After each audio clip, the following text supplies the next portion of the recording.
Yeah, welcome back to the channel. In this video, I'm going to walk you through a simple step-by-step guide that involves you transfer money from Chime to Navy Federal Credit Union. So watch the video to the very end so you don't make any mistakes, and also hit the subscribe button because that actually helps me out.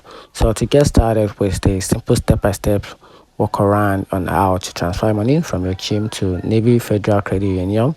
So the first thing to do is to log on into your FCU account using the mobile app or your online banking portal. So from then you have to select the transfer option from the list, then choose the option to add external account. Then from there enter your Chime account, enter your Chime routine number and your account number, then follow the verification steps required by the Navy Federal Credit Union.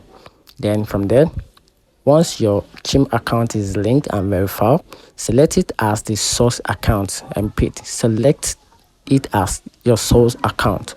Then enter the amount you wish to transfer to your NFCU account, which is your Navy Federal Credit Union. Then confirm the details and authorize the transfer. Now, the processing times for ACH transfer initiated from NFCU, which is Navy Federal Credit Union, are generally credited within 2 to 3 business days. So if you have a delay, kindly chill a little bit because the processing times to take a little bit time. So that's it. Find the video helpful, turn on the notification button and subscribe for more.